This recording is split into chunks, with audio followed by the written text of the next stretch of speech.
Must be hard figuring things out, Cole said, looking me right in the eyes. He'd bragged about his new penthouse for the 5th time tonight, swirling his beer like it was champagne. Must be exhausting making up your success story, I said back, and the table went quiet. I wasn't planning to go to the reunion that year. I hadn't been to one since 2017. Back then, I sat in the corner with a paper plate of macaroni salad, wondering if Mom and Dad would ever stop introducing Cole as the successful one. But Uncle Ron called me the week before, said it was the first time in a while the whole family would be in town. Said he missed seeing me around. Ron was the only one who actually listened when I talked, so I told him I'd think about it. I ended up showing up late, parking half a block away from the house on Pine Street, and sitting in my car debating whether I should just drive off. I don't know what made me stay. Maybe I wanted to prove to myself that I could be around them and not feel like a ghost. Or maybe I just wanted to see how bad it would be this time. Anyway, my name's Mason. I'm 33. Technically the oldest, though you wouldn't know it from the way my parents treat Cole. He's 2 years younger, louder, flashier, and always knew how to make a room bend around him. I used to think I was just quieter, more observant. Later, I realized I'd been trained to shrink myself from a pretty early age. Growing up, everything Cole did was praised, even when it made no sense. He got a B in algebra once, and Mom called it a huge improvement. I got an A, and heard, "Well, of course you did. You're the studious one." He broke the coffee table, wrestling with his friend, and got, "Boys will be boys." I cracked a plate while helping with dishes, and got grounded for not being careful. I stopped trying to impress them by the time I was 16. Cole went to college for exactly 2 semesters. Dropped out after getting a business idea with a couple friends. That idea flopped within a year, but somehow the blame got twisted into, they just weren't ready for someone with vision like Cole's. After that, he bounced around jobs: sales rep, fitness coach, crypto advisor. Every time he switched gigs, my parents acted like it was nothing. "He's networking," Dad would say. "He's chasing opportunity." Meanwhile, I was grinding through grad school, taking night shifts at the warehouse to make rent. And when I told them I'd gotten a full-time job with decent benefits, Mom said, "Well, that's nice. But have you thought about starting something of your own like your brother?" So, yeah, that's the family dynamic. I wasn't jealous of Cole, at least not in the way people assume. I didn't want his personality or his lifestyle. I just wanted some recognition that I wasn't invisible, that working hard counted for something, even if it didn't come with a flashy title or an Instagram highlight reel. By the time I walked into the reunion, the backyard on Orchard Avenue was already full. Fold-out tables, string lights, buffet trays that had gone lukewarm. My cousin Tasha waved when she saw me. Uncle Ron handed me a beer. For a minute, it felt normal. Until I heard his voice. Cole's voice carrying across the yard, like it always did. He was holding court near the grill, talking about his new penthouse. "Uptown. Upper floor," he said. 2 bedrooms. But I knocked out the wall to make one massive studio space. You got to see the view. Floor-to-ceiling windows. You feel like a king. Mom was beaming next to him like she'd bought the place herself. "He negotiated it all himself," she told Aunt Dee. "Even got them to throw in the appliances. He just knows how to talk to people." I stood there with my drink, not really in the mood to interrupt whatever victory lap he was doing. But of course, he spotted me eventually. "Hey, look who crawled out of his hole," he called out loud enough that a few heads turned. He always did that, framed every greeting like a jab. I just smiled and walked over. "Good to see you too, man," I said. I meant it, in a way. It had been over a year. He gave me the once-over, eyes flicking down to my shoes. Still figuring things out. That smug tilt in his voice that made it sound like a joke, but only technically. I shrugged. Just keeping busy.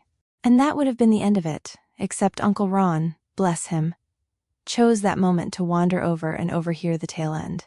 He chuckled and said, "Busy buying up half the block your penthouse is on." The silence was instant. You could feel it crack the air. Cole blinked. Wait. What? Uncle Ron just sipped his beer, clearly enjoying himself. Mason's company. You didn't know? That new development firm that bought those 3 commercial lots on Pine. That's him. I hadn't planned on anyone here finding out. I hadn't told them. I'd been building something on the side for 3 years. Quietly, carefully. After work, and on weekends. I never posted about it. Never talked about it in group chats. I didn't think they'd be interested. And now, suddenly, the grin slid off Cole's face, like someone pulled the rug out from under him. I gave a tight smile. It's nothing. Just a little real estate. Cole stared at me, then looked at Mom. She blinked, like she was trying to recalculate everything she thought she knew about me. I could see the gears turning. See the moment it hit, that they didn't know the whole picture anymore. That maybe they never did. And that's when things really started to change. Because Cole, he doesn't take well to being outshined. Especially not by the brother he spent years looking down on. Not when Mom and Dad are watching. And over the next few weeks, he made that very, very clear. The next morning, I woke up to 5 missed calls and 2 texts from my mom. One said, "Can we chat?" The other just said, "Please call me when you're free." Dad, too. No good morning. No, how are you? No reference to the reunion. I stared at the screen for a minute, then put the phone down. I already knew what the call was going to be about. They weren't calling to say they were proud of me. They weren't calling to ask why I'd never told them what I was working on. They were calling because Cole went home with a bruised ego, and now they had to clean it up. I waited until after lunch to call back. My mom answered on the first ring. "Mason," she said too fast. "Honey, we didn't know." "Why didn't you say anything?" I kept my voice flat. "Didn't think you'd be interested." "Of course we would have," she said, offended like I'd accused her of something. "We always want to hear about what you're doing." I didn't say anything. Just let the silence hang. She filled it. "It's just that Cole's always been more open about his plans. He likes to share." "You've always been more private." That was her version of things. I'd stopped sharing because whenever I did, the response was either indifference or a quick redirect to whatever Cole was doing that week. But I didn't say that. I knew it wouldn't land. Dad got on the line next. "Your mom told me what Ron said." He began like I was a suspect. "You're buying property." "Yeah," I said. "We closed on 2 buildings last quarter. Working on a 3rd. There was a pause. "Well, that's something," he said finally. "I guess we were just surprised. It's a lot of money to be throwing around." "I didn't throw anything," I said calmly. "It's not just me. I have partners. We've been planning this for years." Another pause. Then Mom again. "Well, we're proud of you, sweetheart." "Really?" She said it like someone reading off a card. They hung up after that, and I didn't hear from them again for 2 weeks. No check-in? No questions? Nothing. But Cole, he made sure I heard from him. It started with a message. A screenshot, actually. One of my business's public listings on some commercial property site, with a red circle drawn around my name. He didn't say anything. Just sent the image. I replied, "Yes." He said, "Wow, you really went full suit and tie, huh?" I didn't answer. 2 hours later, he followed up with, "Don't forget where you came from." That was always his favorite thing to say when I accomplished something he didn't know about. Like success meant betrayal. Like I owed him an explanation for working quietly instead of bragging every step of the way. I ignored him. But then came the calls to our parents. Did you know Mason's buying up buildings that used to be family-owned businesses? He told Mom. According to my cousin Tasha. Kind of sad. Honestly, he said he's revitalizing the neighborhood, he told Dad. But all I see is him playing Monopoly while people get displaced. He made it sound like I was bulldozing orphanages. In reality, the properties we bought had been vacant or foreclosed for years. One of them still had vines growing through a broken window. Another had squatters and 3 eviction notices taped to the front door. We weren't gentrifying. We were restoring. But that didn't matter to Cole. What mattered was that for the first time, I'd done something big, and he wasn't the one being celebrated. It wasn't just talk either. He started showing up to random places he never used to care about. One Saturday, I walked into a zoning meeting and found him already seated in the back row, flipping through the agenda with a smug look on his face. Just staying informed, he said when I asked what he was doing there. A week later, a rumor started floating that my firm was connected to some shady investor out of state. I traced the source back to a real estate blog Cole used to write for. An anonymous tip submitted with just enough detail to raise eyebrows. It didn't go anywhere, but the intent was clear. He wanted to paint me as a sellout. Meanwhile, my parents suddenly started inviting me to everything. Family dinners, brunches, even a weekend trip upstate. At first, I thought they were trying to make up for lost time. Maybe they realized they'd been unfair. Maybe they wanted to reconnect. But then I noticed how every invitation came with a tag. Cole will be there too. Or you can give your brother some advice. Maybe. Or the worst one. He's been a little down lately. You know how he gets? That's when it clicked. They weren't reaching out because they wanted to see me. They were trying to smooth Cole's ego through proximity. If I showed up and acted humble, maybe he'd feel big again. Maybe things would go back to normal. I went to one dinner. Just one. I brought a bottle of wine, tried to be civil, tried to let things slide. But halfway through the meal, Cole asked loud enough for the whole table to hear. So, Mason, when are you going to let me buy in on one of your projects? I mean, I've got cash. Or is it some kind of secret club thing? I looked at him. We don't take investors who don't show up. What's that supposed to mean? It means we work. We don't just throw money at things and hope it turns into content.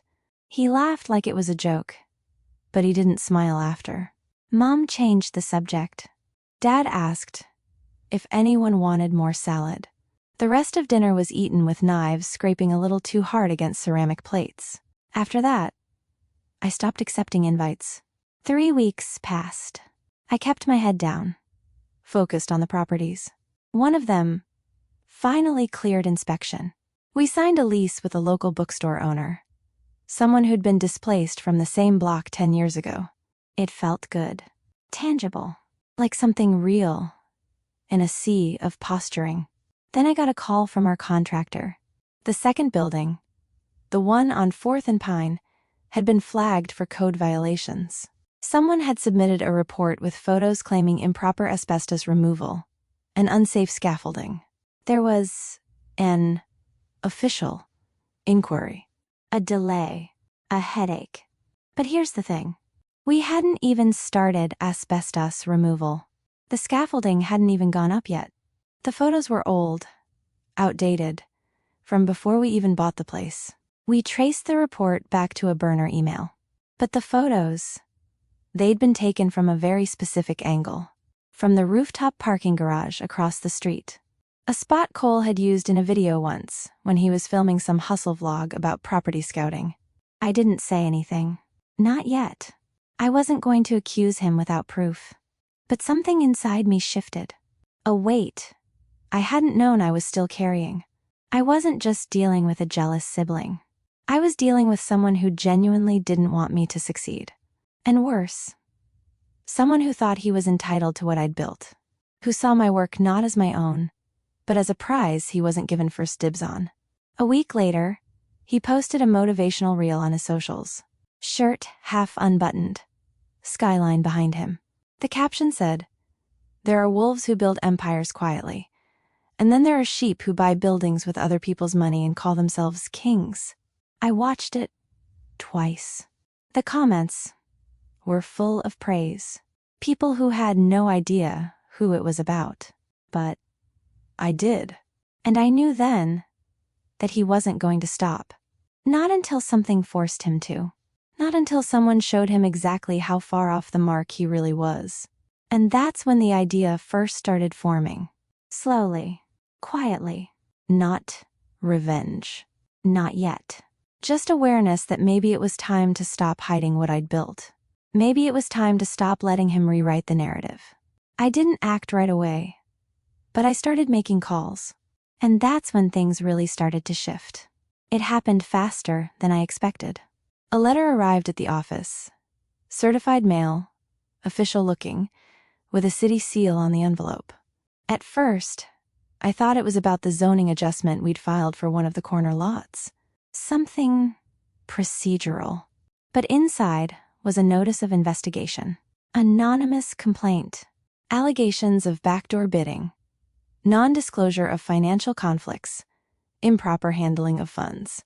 All completely false, but loaded with just enough legal jargon to require a response from our counsel. My stomach dropped. We'd done everything by the book. Every loan signed with full transparency. Every partner listed publicly. Every license approved and verified. But in real estate, perception carries weight. And someone didn't need to prove guilt. They just needed to raise enough suspicion to slow us down. I knew who it was. I didn't say it out loud. Not to my partners. Not to my assistant. Not even to myself at first. But I knew Cole had crossed the line from passive sabotage to calculated interference. And I had no way to prove it. 2 days later, our biggest project investor backed out. Nothing personal, he told me over the phone. But we can't afford bad press right now. It's election season. You understand?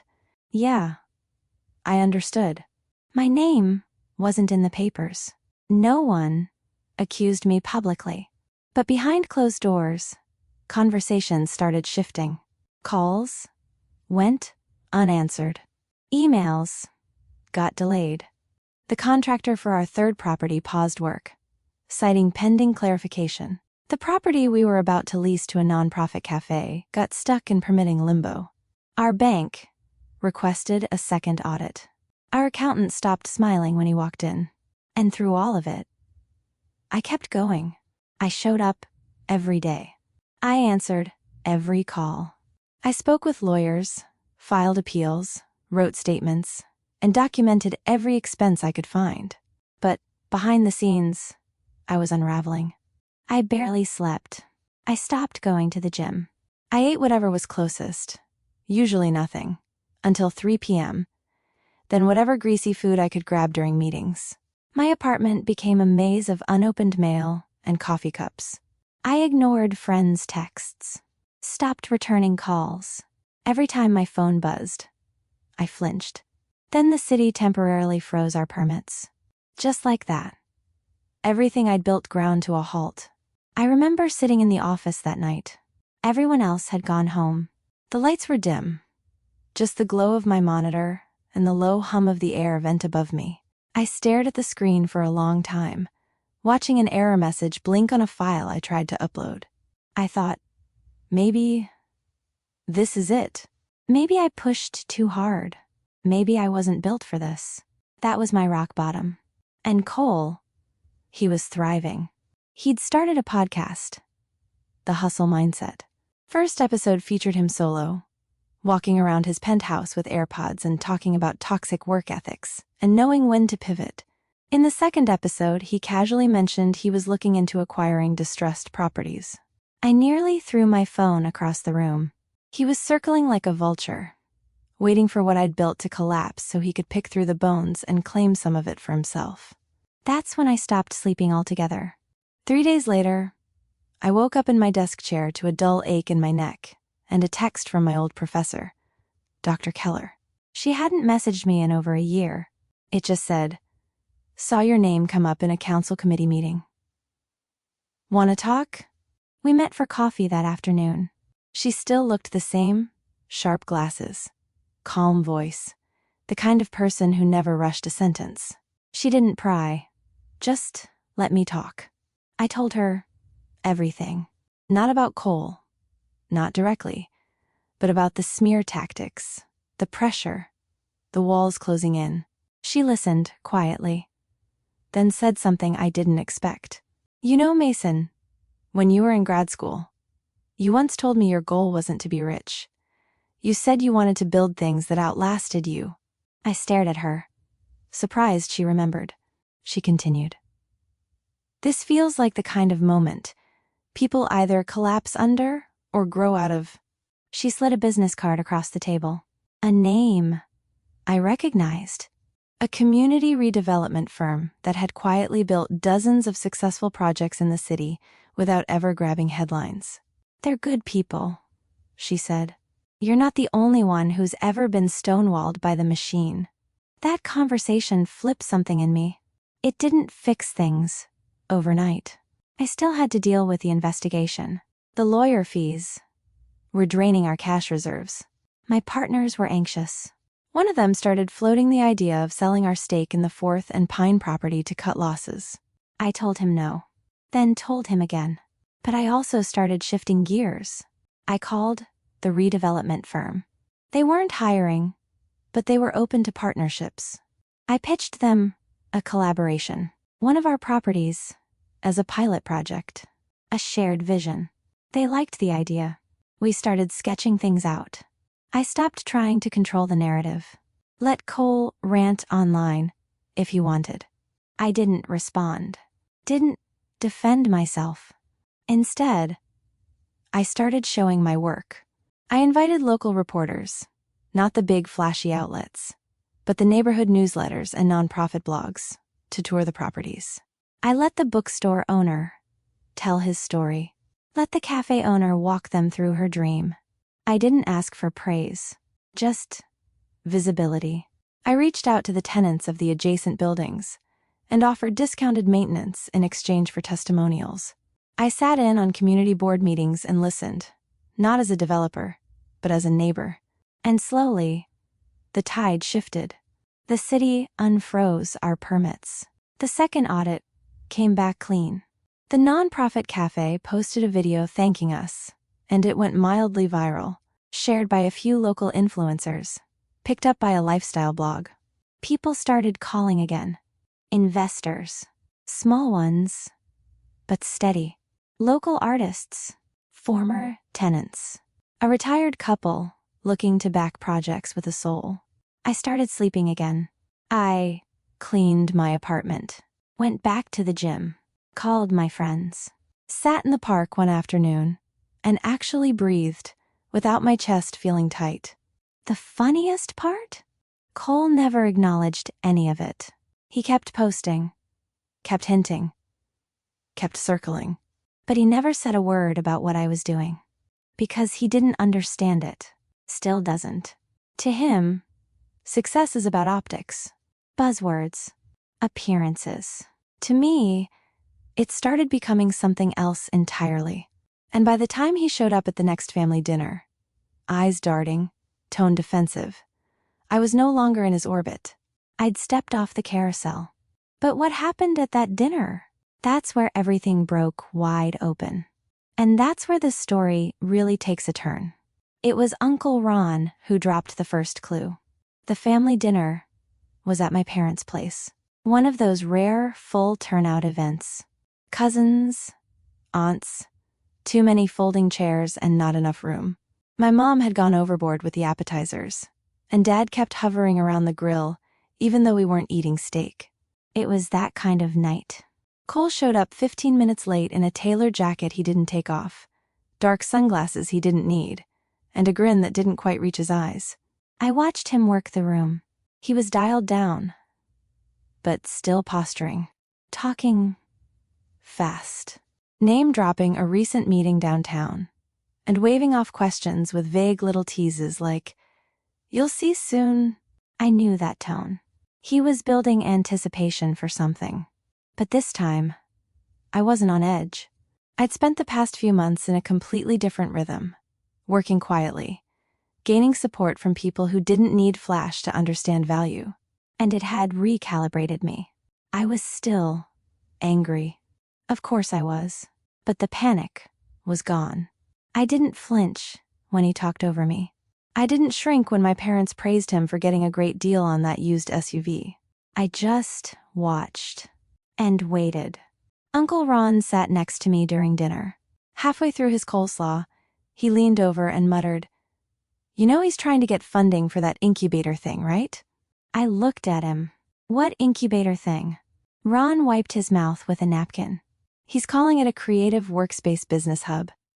Wants to lease one of those old lots on Orchard and flip it into a branded co-working space. Said he already pitched it to a few tech guys." I blinked. The lot on Orchard had been vacant for years. Zoned commercial, city-owned, and historically difficult to flip because of the neighboring easement clause. I knew this because I tried to buy it 6 months earlier and got turned down. The city wanted community-focused development, not speculative ventures. So if Cole was trying to lease it and getting meetings, someone on the council must have changed their mind. Or someone had misrepresented what he was doing. I kept my face neutral and nodded. The rest of dinner was uneventful, unless you count Cole fake laughing every time someone mentioned the cafe project I was working on. When I stood to say goodbye, my mom hugged me a little too tightly and whispered, "It's good to see you doing well, sweetheart. Just don't forget where you came from." The words echoed. Same tone Cole used. Like success was a betrayal. I drove home thinking about that lot on Orchard. And the next morning, I called a friend who owed me a favor. Dev worked in urban planning and had access to the city council's committee minutes. We'd crossed paths years ago during a panel about affordable housing. Stayed in touch, loosely. I sent him a message. "Hey, random ask. Has there been any movement on that Orchard lot? Heard someone's trying to lease it for an incubator project." 10 minutes later, he sent me a PDF. Proposal. 1 page. No letterhead. It described the venture as a minority-focused community empowerment hub with strong mentorship partnerships and microgrant funding. There were no names listed, but the layout style, the phrasing, the fake buzzword salad of impact-first innovation and locally rooted brand architecture, it had Cole written all over it. And I knew exactly who helped him write it. His on-again, off-again girlfriend Maris was a freelance consultant who specialized in mission-first language for brands that didn't actually care about any mission. I'd seen her slides before. Slanted, sans serif fonts, vague testimonials, stock photos of smiling kids planting trees. I called Dev again. "Who submitted this?" He paused.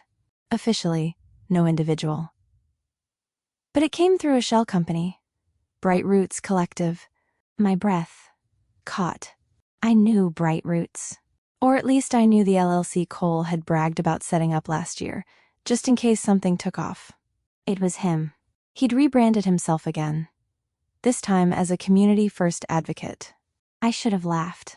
Instead, I got quiet, because I knew what he was doing, and I knew how easy it would be for him to sell the story if no one dug deeper. So I started digging. I found the proposal file path in the PDF Dev sent, a shared cloud folder.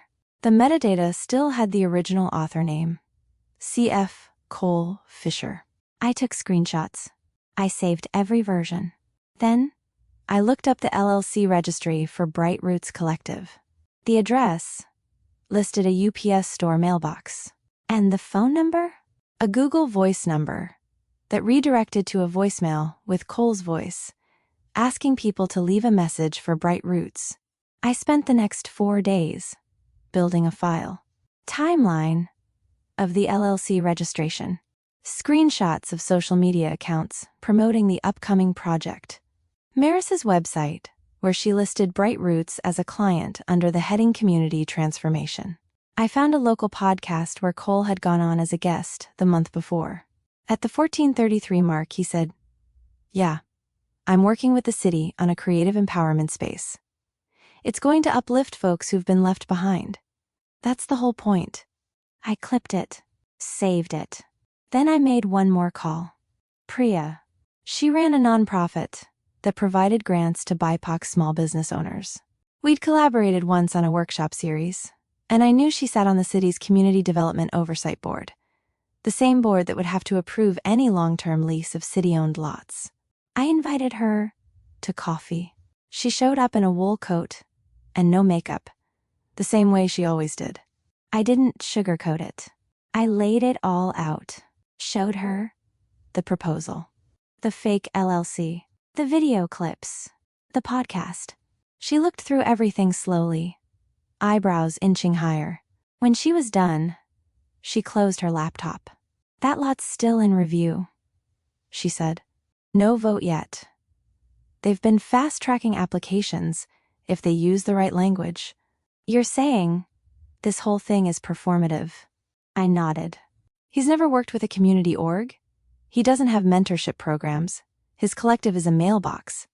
And his idea of empowerment is probably selling overpriced desk space to his influencer friends." She leaned back.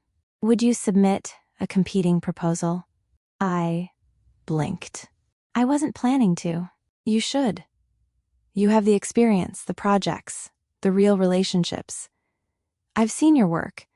If you show up to the next committee hearing and say this out loud, I guarantee people will listen."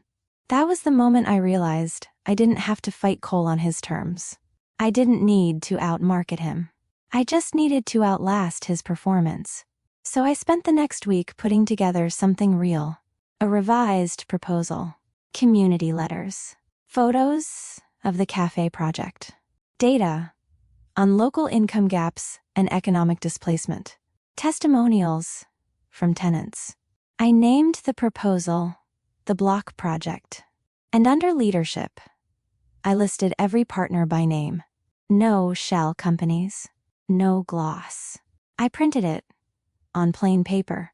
On the morning of the committee meeting, I dressed in my usual button-down and black coat. I didn't wear a watch or bring a presentation. I just showed up. Cole was there. Of course he was. He was seated in the third row wearing designer glasses and a branded hoodie with the Bright Roots logo stitched in cursive. Maris was beside him, holding a binder. He didn't notice me at first. But when the board chair said, "We'll now hear from Mason Fisher of the Block Project," he turned. And I saw it. That flicker of confusion. Then irritation. Then something close to fear. I smiled. Not smug. Not triumphant. Just calm. Because for the first time in years, I wasn't reacting. I was choosing. And I was about to speak the truth. Under oath. On record. And in front of the very people he thought he could charm into giving him something he hadn't earned. I stepped up to the microphone with my hands steady. There were 10 people on the committee. Some I recognized. Most I didn't. A few held pens over clipboards. One was already typing.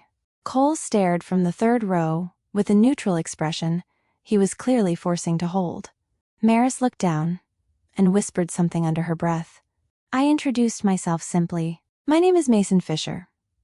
I'm a partner at Eastside Renewal Group. We currently own and operate several community-focused redevelopment sites, including a local bookstore, a nonprofit cafe, and low-cost artist workspaces in District 7. I'm here today not just to propose a project, but to speak to the importance of honesty when we talk about community." Then I laid out the truth. Not aggressively, not dramatically, just with precision. I passed out a packet. Clear documentation of our work. Testimonials from current tenants. Letters from small business owners who'd been pushed out of the neighborhood years ago and were now returning because we offered space at under-market rates with capped rent increases. Then I slid forward the second packet. A different kind of documentation. The Bright Roots Collective Registration. Tied to a mailbox. The burner phone. Maris's branding work. Lifted word for word into Cole's proposal. The LLC's complete absence from any real local collaboration. The audio clip of Cole on the podcast. The photos of him touring the lot before any proposal had been publicly acknowledged. I didn't use his name. Not once. But it was all there. The room shifted. Not loudly. Not visibly. But I saw it. Committee members stopped scribbling and started reading. One of them furrowed their brow and exchanged a glance with Priya. Another turned to the board chair and whispered something. "Let me be clear," I said, voice steady. "I'm not here to attack anyone. But I believe we have a duty, not just as developers, but as residents, to ensure these community initiatives are led by people who have a history of serving, not just branding." Someone in the back clapped. Just one person. But it echoed. Afterward, I stepped out of the hearing room into the hallway. The door clicked shut behind me, and I let out a breath I hadn't realized I was holding. Cole followed 30 seconds later. He didn't say anything at first, just stood there with his hands in his hoodie pocket, watching me. "You planned that," he finally muttered. "I submitted a proposal," I said. "You submitted a marketing pitch. We both played our parts. You had Priya wrapped around your finger. I had receipts." He laughed once, short and bitter. "You think this is going to make you the hero? You think this is some kind of revenge story?" I didn't answer, because I didn't need to. That week, the board voted unanimously. The lot on Orchard went to the block project, and with it came a grant to develop not just one, but 2 adjoining properties, with affordable leases reserved specifically for first-generation entrepreneurs and family-run businesses displaced by urban sprawl. Cole didn't show up to the follow-up meeting, but I heard from Tasha a few days later. Apparently, a few of his tech guys had seen the hearing clip online. It had been picked up by a local journalist who highlighted the shift in the city's approach to values-based urban development. The article didn't name him, but the language made it pretty obvious who tried to sell a brand without substance. His funding dried up. Maris pulled her name off the Bright Roots site and removed it from her portfolio. Cole quietly deleted the social media accounts associated with the brand. Then he went dark for a while. My parents didn't bring it up. Not for a while, at least. But eventually, I got the call. Mom's voice was quieter than usual. "Your brother's going through a rough time," she said. "He feels pushed out. Like no one's giving him a chance." "I gave him chances," I replied. "He used them to tear me down." Silence on the line. "Then, you've changed." I smiled, even though she couldn't see it. "I know." After that, things didn't return to normal. Not exactly. Family dinners were different. Smaller. Cole stopped attending. When he did show up to one a few months later, he sat near the edge of the group. No loud entrances. No big announcements. He offered a stiff nod when he saw me. I nodded back. We didn't speak. But we didn't need to. The orchard lot broke ground 6 weeks later. I didn't throw a big ceremony. No ribbon cutting. Just a quiet walk through the space with our new tenants. An older couple starting a Puerto Rican bakery. A first general artist launching a screen printing co-op. A nonprofit that planned to run free weekend classes.